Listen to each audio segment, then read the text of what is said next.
ప్రపంచంలోకెల్లా అత్యంత భయంకరమైన జైలు ఏది? అండమాన్ జైలా, తీహార్ జైలా? కాదు, మన సొంత మెదడు. ఒక్కసారి అందులో చిక్కుకుంటే బయటికి రావడానికి దారే ఉండదు. తలుపులు తెరిచినా మళ్ళీ మళ్ళీ అదే గదిలోకి వస్తుంటాం. ఈరోజు నేను చెప్పబోయే కథ అలాంటి ఒక అంతులేని మానసిక జైలు గురించి. గట్టిగా ఊపిరి పీల్చుకోండి, ఎందుకంటే ఈ కథలో ముందుకు వెళ్లే కొద్దీ గాలి ఆడడం కష్టమైపోతుంది. నమస్తే friends, welcome back to our channel.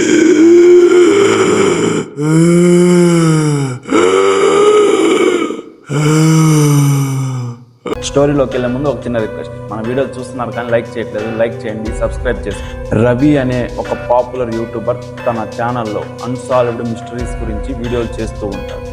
ఒకరోజు అర్ధరాత్రి అతని ఇంటి ముందు ఒక పాత బాక్స్ కనిపిస్తూ ఉంది. అందులో ఒక పాత కెమెరా, ఒక డైరీ ఉంటాయి.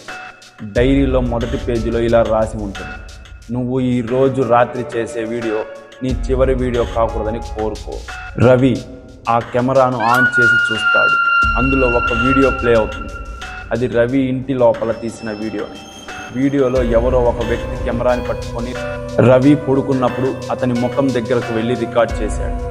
రవి షాక్ అవుతాడు, ఎందుకంటే ఆ వీడియో తీసింది గత రాత్రి. కానీ రవి ఇంట్లో ఒంటరిగా ఉన్నాడు. తలుపులన్నీ లోపల నుంచి లాక్ చేసి ఉన్నాయి. అలాగే రవి భయంతో ఆ విషయాన్ని తన సబ్స్క్రైబర్కు చెప్పాలని లైవ్ స్ట్రీమ్ ఆన్ చేశాడు.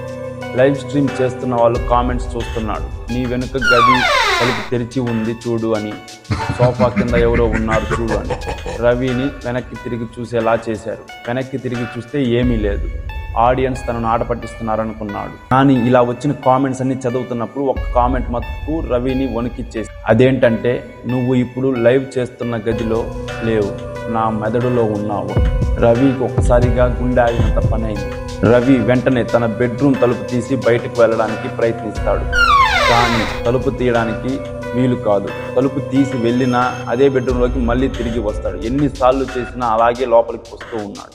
గోడ మీద ఉన్న క్లాక్ కూడా వెనక్కి తిరుగుతుంది, అంటే గడియారం వెనక్కి తిరుగుతుంది అన్నమాట. అప్పుడే అతనికి ఒక ఫోన్ కాల్ వస్తుంది. అవతల వైపు నుంచి వినిపించే గొంతు రవి గొంతులానే ఉంటుంది. రవి, సరిగ్గా 15 ఏళ్ల క్రితం ఇదే రోజు నువ్వు నీ తమ్ముడిని గదిలో వేసి లాక్ చేశావు కదా, వాడు ఊపిరి ఆడక చనిపోయాడు.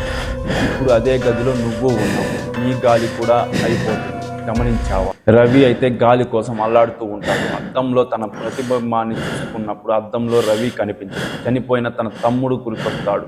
అలాగే చనిపోయిన తన తమ్ముడు ముఖం అద్దంలో కనిపిస్తుంటుంది. కెమెరా రవి కళ్ళలోకి జూమ్ అవుతుంది. రవి నిజానికి తన గదిలో లేడు, ఒక మెంటల్ హాస్పిటల్లో ఉన్నాడు.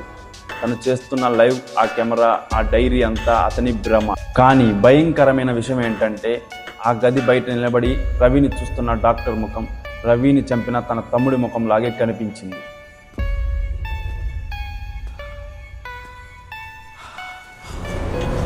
చూశారు కదా ఫ్రెండ్స్, స్టోరీ మీకు అర్థమైందని అనుకుంటున్నాను. నేను చేస్తున్న ఈ సైకో థ్రిల్లర్ కథలు నచ్చినట్లయితే మరియు గోస్ట్ కథలు నచ్చినట్లయితే లైక్ చేయండి. ఇలాంటి మరిన్ని వీడియోస్ కోసం మా ఛానల్ ఫాలో కొట్టేసేయండి. ఉంటా, బాయ్.